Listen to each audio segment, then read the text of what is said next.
Praise the Lord. Good afternoon, everybody. Good evening sa lugar ng Philippines. Welcome sa Fundamental Truth of Jesus Christ Worldwide Ministry. Thank God at kami po muli ay nakabalik na naman dito sa Netherlands, dito sa Europe. We're so much blessed sa ginawa ng Lord sa Philippines. Na-accomplish namin yung mission pinagagawa sa amin ng Lord, preaching the gospel, sharing the word of God sa mga nangangailangan. Pray those who need healing, those who need to be prayed, at ilapit sila sa ating mahal na Diyos. Praise God at glory to God. At muli ay kami ay nag-enjoy sa aming pag-uwi sa Pilipinas. 5 weeks po kami doon at na-meet namin yung mga special people na dapat namin ma-meet at napuntahan namin yung mga lugar na kung saan kami nilanan ng Lord. We are thankful and grateful. At ito po ay we treasure all the things na ginawa sa amin ng Diyos sa lugar ng Philippines. Even na-meet namin yung aming mga pamilya. Thank God. So, kung ito ay nais kong i-share sa inyo is about criticism. Criticism. Ano ba ang criticism? Yung pagpuna.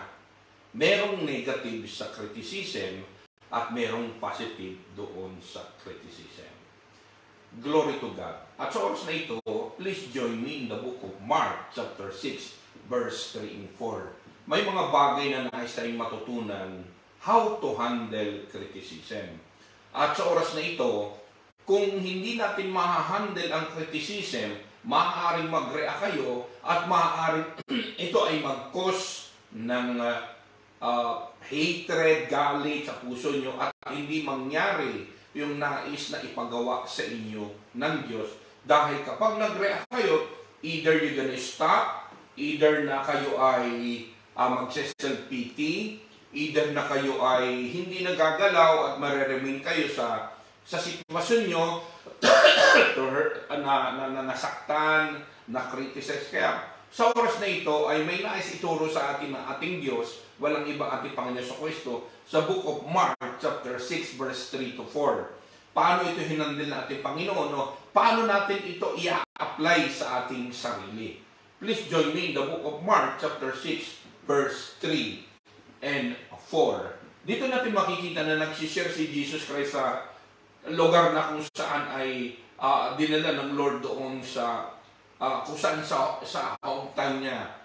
At dito makikita mo sa Mark chapter 6 verse 3 and 4, ano yung response nung makarinig sila, nung itinuturo ng ating Panginoon sa Kristo, yung doctrine, yung word of God, yung message na ating Lord. Sabi rito, sa Mark chapter 6 verse 3 and 4, isn't this the carpenter? Isn't this Mary's son and the brother of James, Joseph, Judas, and Simon? Aren't his sisters here with us? And they took offense at him. Jesus said to them, a prophet is not without honor except in his own town, among his relatives, and his own home. Typing mo na lang isang dali. Father, lahat ng sasabihin ko galing sa inyo. Thank you, Lord, and we allow the Holy Spirit to move right now in our midst. Touch every person na mararating ng message na ito. They will be encouraged, they will be enlightened, at magpapatuloy sila sa kanilang ginagawa sa inyo, even in their life right now. Holy Spirit, touch every heart na mararating ng message na ito. Ay ang iyong lingkod, I will bear the cross, ikaw lang may taas sa buhay ko. Thank you, Lord. Jesus mighty name. Amen. Amen. So sa oras na ito ay makikita nyo rito na criticize si Jesus Christ, bagamat mabuti, maganda yung kanyang sinasabi. At even sa ating pamumuhay, maganda man, masama man, o mabuti man yung ginagawa mo, maayos man ang ginagawa mo, you still receive criticism with other people. Dito natin makikita doon sa John chapter 8 verse 1 to 11, meron doon sa Bible na may caught of adultery. At they trying to seek paano nila i-criticize si Jesus, paano nila i-down si Jesus, paano nila i-dadalhin sa court si Jesus Christ doon sa woman caught in adultery. Pero ang ginawa ng Panginoon sa Kristo dito, He just quiet, nagsulat siya doon sa side na yun, sa sand, at nanahimik lang siya. At sa oras na ito, may mga tatlong bagay na nais tayong matutunan how to handle criticism.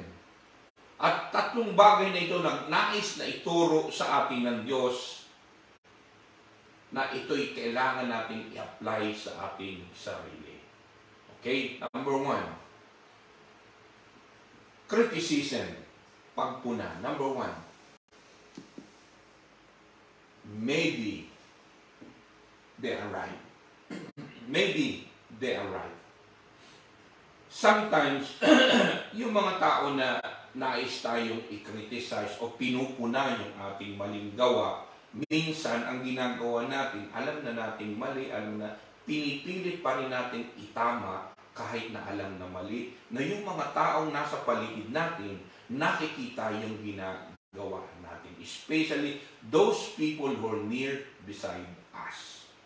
Alam niyo, I'm so blessed dahil ang number 1 na laging namumuna sa akin kung wala ako sa harapan niyo is my loving wife. Siya palagi ang laging pinupuna ano yung dapat kong gawin, ano yung dapat kong susundin.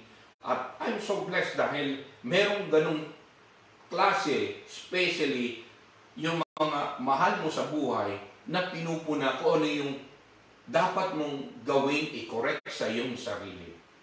Kaya minsan, they stop helping us kasi ay inuuna natin, hinaharang natin yung sinasabi sa atin. Amen. So, think about in a positive way, maybe they are right. At isipin nyo, evaluate nyo yung sitwasyon.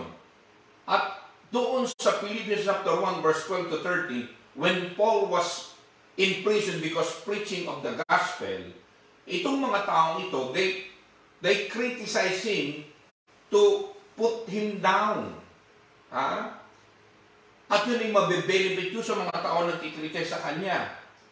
Pero sabi ng Philippians chapter 1 verse 18, Paul still managed to rejoice over the situation. Kung alam natin na tama yung pagpuna sa atin, i-apply natin sa ating sarili. Huwag tayong sasama ng loob.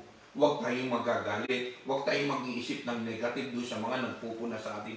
Maybe they are right. Amen? Kaya, kung ikaw ay pinupuna, evaluate mo muna bago ka mag-react, bago ka sumama ang loob, o minsan, nakakapanggigil ba kapag ka napupuna ka? Pero, you must overcome that. Amen.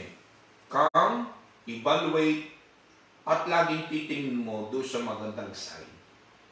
Kung alam mo na hindi naman totoo, keep quiet like Jesus Christ. Quiet lang siya. Hindi siya nagsalita. He never stopped preaching the word of God. Even Paul, sa Philippians chapter 1 verse 18, Paul still managed to rejoice over the situation.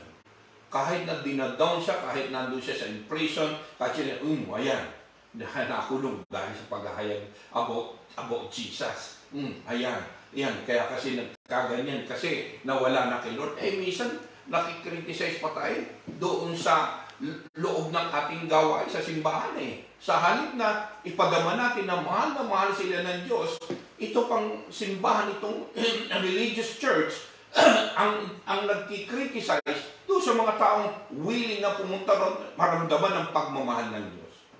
Why don't we change the way we share the gospel, the word of God? Share natin na mahal sila ng Diyos. Do not huwag niyo silang makondemn. Pagpasok nila, down na nga sila, pagkatapos magtuturo pa tayo. i-down pa natin sila, i-condemn pa natin sila. Amen? And even you sa nakikinig, kapag nakikinig ka ng Word of God, huwag mong hayaan na ikaw ay masaktan or sabihin pinapatamaan ka. Consider maybe they are right. Amen? Maaaring tama, evaluate mo and then apply it for yourself. At nang sa gayon, matuwa ang Diyos sa buhay mo. Amen? Number two.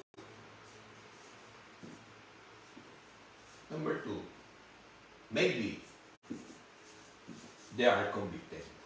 Maybe, ang sabi sa Bible sa Matthew chapter 10 verse 22, you will be hated by everyone because of me. You will be hated of everyone because of me, sabi ni Jesus Christ. Criticism.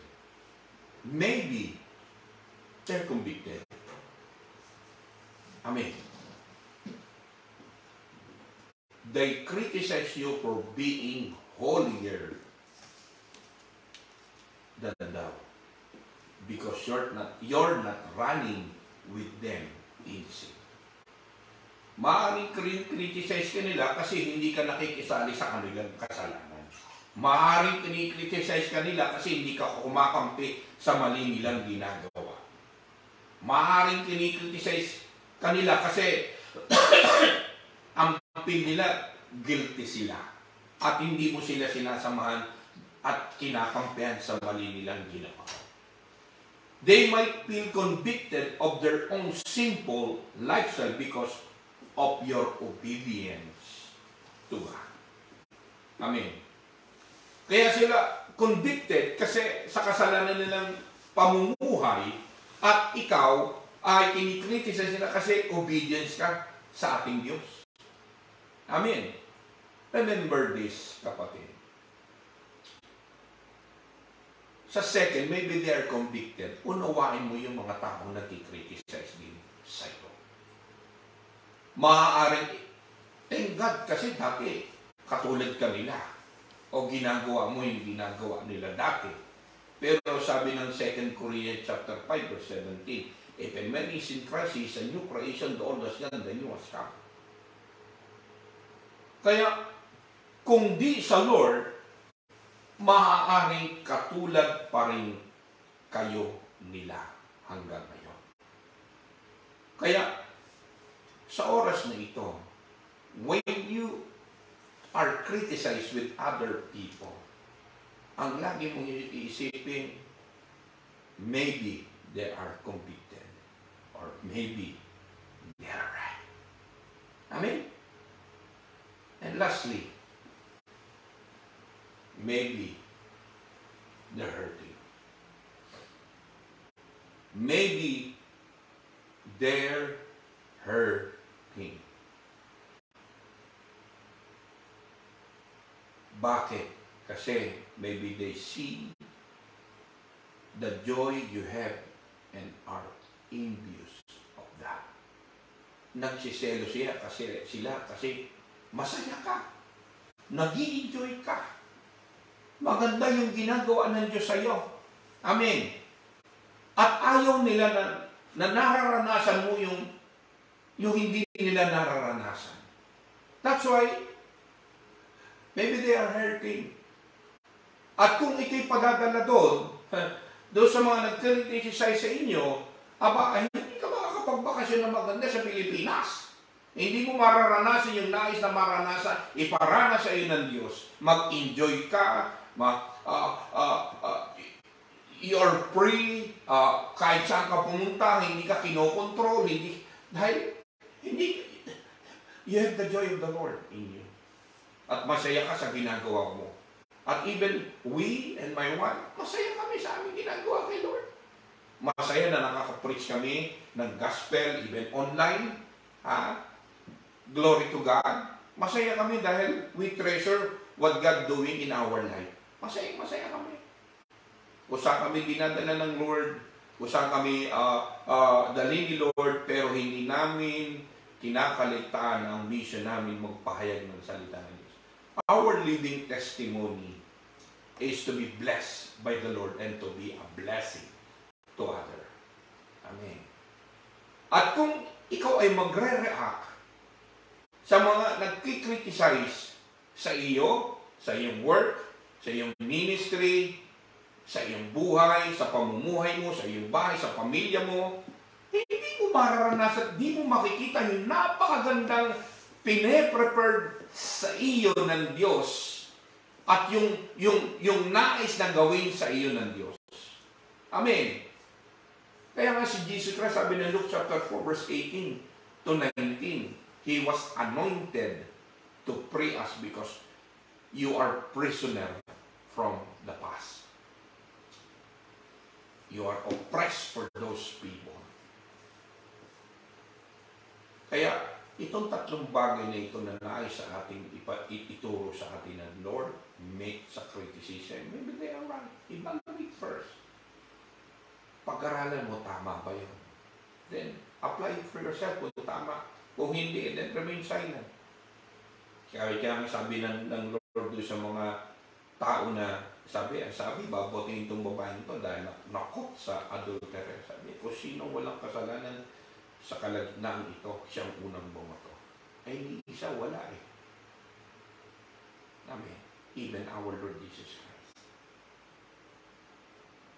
To handle criticism, first, maybe they are right. Second, maybe they're convicted. Amen. And thirdly, maybe they are hurting. At sa oras ito, kapatid, kung ikaw, sa oras na ito, kinriticize ka, it's time for you to be free.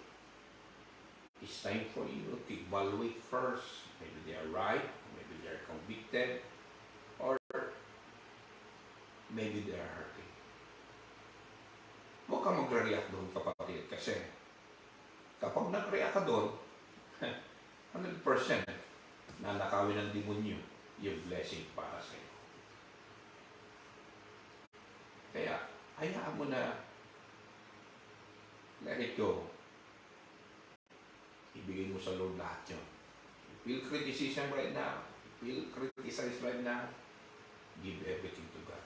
Be free for that. At ang sabi ng Matthew chapter 10 verse 22, di ba sabi? Be hated by all for my name's sake. Eh, makakaranas ka na. Maganda man ang ginawa o lahat na ng klaseng ginawa mo, hindi, pero pa rin magkikriticize sa iyo. Always be ready for that. Guard your heart.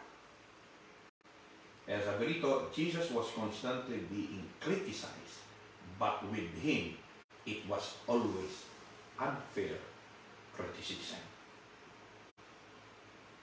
We might give people real reason to criticize us, or they might be convicted by their own conscience of their sinful life. It could be that they're simply hurting inside. Amen? Sa oras na ito, kaya mo na kay pumikit, manalangin, at you feel hurt, you feel criticized, hayaan mo na, sabi mo, Panginoon, lahat ng mga bagay na nag-criticize sa akin, ay mo ibinibigay ko sa inyo lahat ito. Now I understand that they may be right, or they may be convicted, or they may be hurting. Kaya mo, Diyos, na itong mga taong ito, they will guard their heart, at they will free from those who criticize them. Pagpalain mo sila at gabayanin nyo ng Banlos ng Espiritu. At sa oras kong ito, dinadalahin ko si Antonio Magtibay, birthday niya po ngayon, na father ni Sister Angie, long satisfied life. I-bless mo siya sa oras na ito. I-bless mo Sister Angie Magtibay, at protection mo sa lugar na kung saan bansa nandoon sila.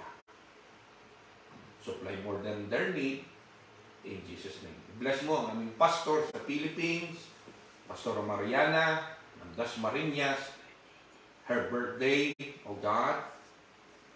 At hayaan mo, Diyos, na palaki mo pa ang kanyang ministry, pinagkatiwala mo sa kanya. Bless ang buong pamilya, bless mo ang buhay niya. At mo, Diyos, always protect her, guide her with the power of the Holy Spirit. At lahat ng may birthday sa oras pong ito, i-bless mo ang buhay nila. Bless mo ang mga lahat na nakikinig sa oras pong ito. Ano mga desire ng puso nila, according to you, it will come to pass. Thank you, God. Give you glory and honor in His mighty name. Amen. Salamat po ng marami sa time ninyo. See you next Sunday. God bless you and always guard your heart. Amen. Amen. Thank you po.